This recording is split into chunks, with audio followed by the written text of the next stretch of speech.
Today we are solving the cake machine kata, which is a parallel programming kata, and we will use Go and make use only of channels, no other synchronization primitive. By the way, every time I hear the word kata, one thing comes to mind. There is this Italian TikToker, well, I guess I have to be proud because he's Italian, and he thinks he's the fastest man alive, and he does stuff like, "Wah!" And he's like, have you seen my arm? Have you seen my arm? I'm faster than 60 frames per second. Here is the kata description. So we want to write a console program that simulates a cake factory. The goal is to make as many cakes as possible given infinite amount of ingredients. And the process is made of 3 stages where we first prepare a cake for between 8 and 5 seconds randomly. Then we cook for 10 seconds and we package for 2 seconds. Each stage has a different amount of workers. Preparation has 3 workers, cooking 5 workers, packing 2 workers. And then we want, as a requirement, to write to the console every minute the amount of cakes at each stage in the pipeline. Okay, so let's start with the first pipeline stage. So we can create a prep function.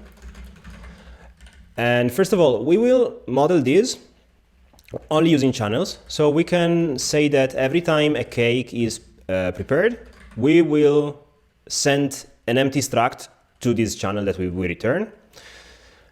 And we also need to take care of the fact that the parent is gonna spawn this as a Go routine. Sorry. So we need to take care of the fact that the parent can stop it at any point. So we will use the usual done channel trick. So the first thing we do is that we create a channel that is the one that we will return. And then we spawn a Go routine that will take care of sending the signal every 5 to 8 seconds. So the way we can do that is by, well, first let's do this before I forget. And then we will create a for loop, pretty much a while loop. And here we will need to do a select, which will either wait for the duration, again 5 to 8 seconds, or since this is a blocking operation and we want the parent to be able to stop this routine at any point, we will also need to take care of the done channel, and in this case we will return. And then inside of this time after, we will pretty much send an empty struct to the stream channel, right? Except this is another blocking operation and we want the done channel to be respected as soon as possible. So here we need another select, where one case is when we can send a signal to the stream. The other case is when done is closed, and also here we return right away. I forgot something here. And then we need to take care of define duration. And duration is, let's see, I guess time.duration times time.second. And here we will do rand int n times, no, sorry, plus 5. And here we take 4. So this will be an amount of time between 5 and 8 seconds. And this is our prep stage. Okay, let's create the second stage here. So first of all, let's copy all of this. This is not a refactoring video, otherwise we would probably do something better. But, so first of all, we can call this cook. Here we will change this to 10 seconds. And then we need to take care of another thing. Here, we are not producing cakes just after a specific duration, but we also need to take care of the fact that this is the second stage. So we're getting cakes from the previous stage, and we can produce or better, we can cook a cake only if we were given a cake from the previous stage. So we will also receive a start channel. And here, instead of using a for, we can range over start. Except start, like ranging over start is a blocking operation because we need to wait for something to be sent on the start channel. And we want to respect the done channel as soon as possible. So we will create our utility or done and do something like this. Okay, let's create the third stage here. So we can call this pack. The structure is pretty similar to the previous one. The exception is that here we take 2 seconds and everything else stays the same. Okay, now let's define the OrDone utility function. So OrDone takes the usual done and a channel, which are both read-only channel of interface, and they return a read-only channel of interface. Now, the structure is pretty much the same as this one, so we will copy it, and we spawn a go-routine, which will send values to stream. Now, what we need to do is the usual for select loop, and in here we have first the case where done is closed, we will return from here, and the other case is where we can read from channel, but we need to take into account a couple of things. Here we can either get a value or the channel can be closed, so we get both, and then we will check if the actual channel was closed, and here we do the same thing as for the done branch. Otherwise, we send to our stream the value. Though this is a blocking operation, so we actually need to take care of the same thing as done above. So we check if we are done and we return right away. Otherwise, we can try to write to our stream. And this is the OrDone function. Okay, so now let's try to build the pipeline. Let's go into the main and let's see what we can do here. So first of all, we can create the done channel.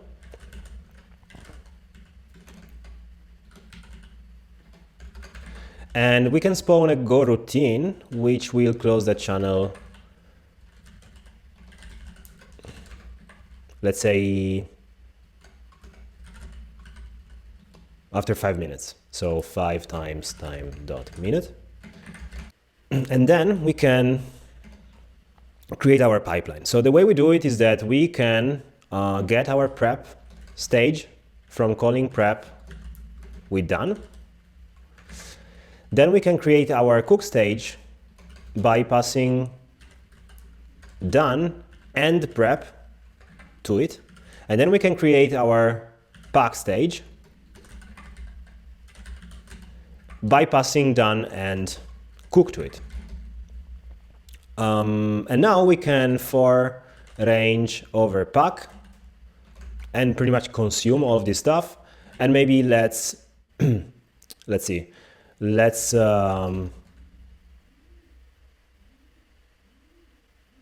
No, I guess we can just do this, and we need to remember to call the go routine.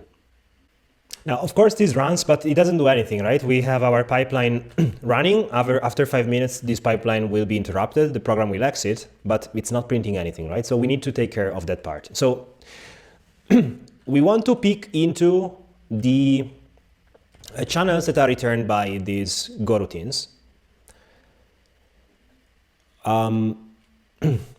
But we know that if we consume something from a channel, we consume it once and it's gone. So we actually need these channels not to be consumed because they are needed by the pipeline to run. So what we can do is actually we can duplicate each of these channels and then read into the channel that is duplicated. So the pipeline can run on the side, but we can also pick into what's flowing into those channels. So the way we can do it is we can create another utility function. We call it T. And we do the same for each stage. This would be cook.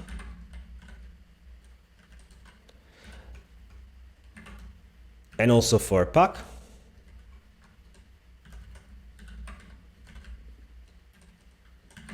And now that we have the duplication, now here the pipeline we consume through pack 1. Sorry, and I forgot also to call this here.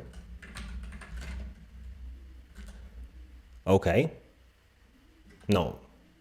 Is it correct? No, it's wrong. It's wrong, we need to add it here. Okay. Okay, and now we can actually define another Go routine which can look into into those second channels and give us every minute our information. So we can have some ins here that are initialized at 0. And then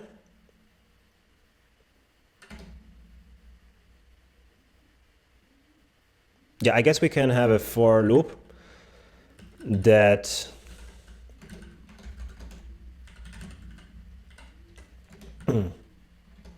that can rely on a ticker here, which we will run every minute.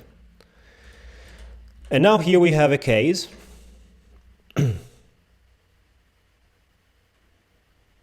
sorry, a select, where we have a few options. Now, one option is that prep2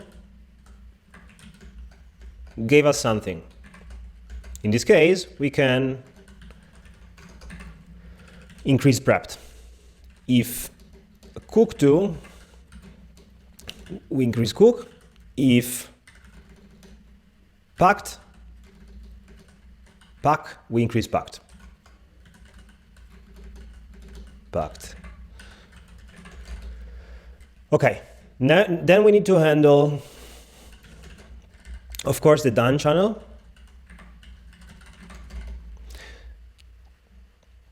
And then we need to handle one last thing, which is our tick. And in this case,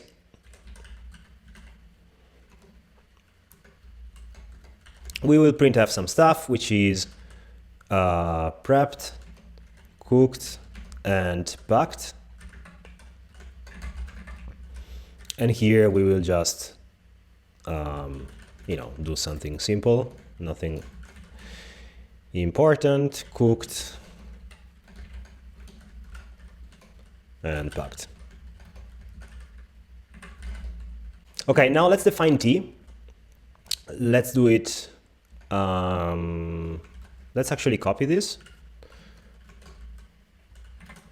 Okay, so T takes a done channel and a read-only channel and returns actually 2 channels here. Okay, so now we need to return 2 channels, so we create 2 channels. We return them here. No, actually, I don't think I need this. Yeah. Okay, and then in our Go routine,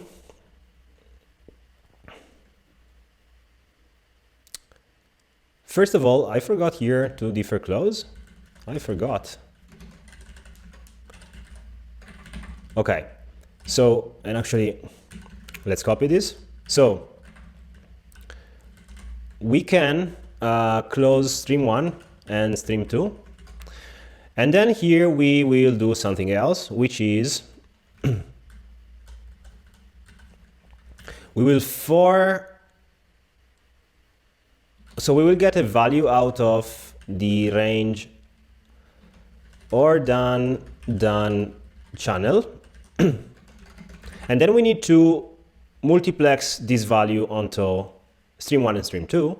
So the way we can do it is by using a nested for loop where we iterate twice. And then here we can do a select where we need to, of course, respect the done channel, return,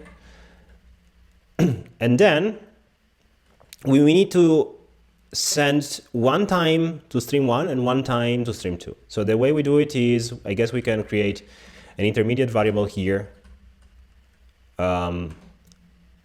stream 1 and stream 2 read-only channel of interface. And when we are able to write to stream 1 the value, then we make stream 1 nil. So on the second iteration of this for loop, we will never write to stream 1 again. So we make sure that we are writing to each stream only once. And of course, I made another mess here. Did I forget the parentheses? Yes, made a mess here. And of course, this is wrong because I should have done how do I write this? How do I write this?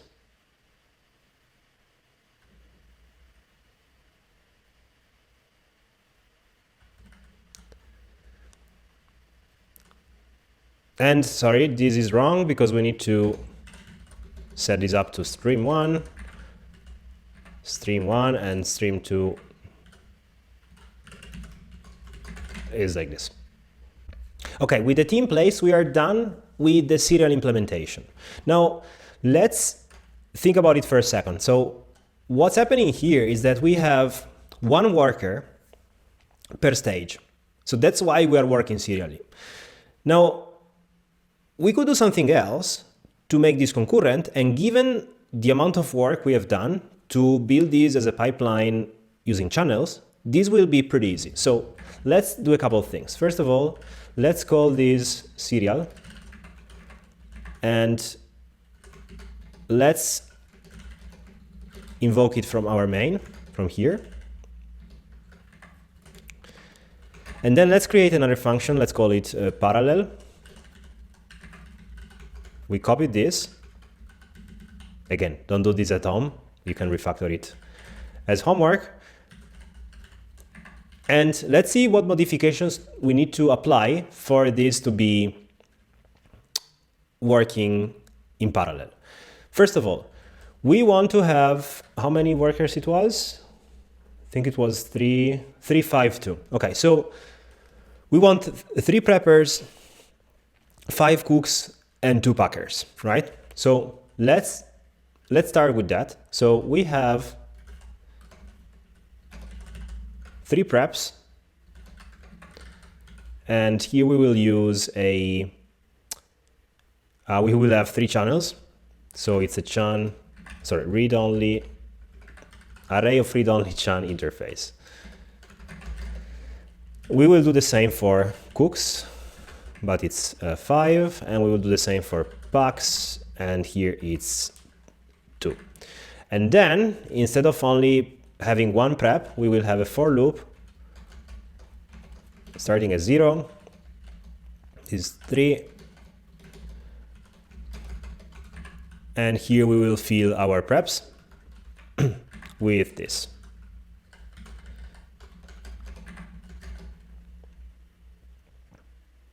And this must be that way. We will do the same here for the cooks, except this is a bit more complex, and this must be 5. And we will do the same for packs. This is pack, and this is cook 1. Okay. Now we have multiple workers per stage, but there's one problem, which is we have an array here, a slice here, but here we need one single channel. So the way we do it is that we create a fun-in function that takes all of the channels and multiplexes them onto one. So we do that for prep, we do that for cook, and we will do that for pack. Now what's remaining is creating our fun in. Let's do that. So we can pretty much copy the or done and also this part. And yeah, I'm not writing Ruby. Okay, now what we need to do here is that we take, so done is a read-only channel of interface. And then we have channels, which is an array of that. The rest is correct. We will return a stream. And let's see. So first of all, we can iterate over the channels. Notice that this is not blocking because channels is a slice. It's not a channel. And then here we can multiplex it. The multiplex function takes a channel, and what it does, it's iterating over the values of that channel, taking into account done. And it's pretty much sending stuff to stream, keeping into account that this is a blocking operation, so we need to do this inside a select.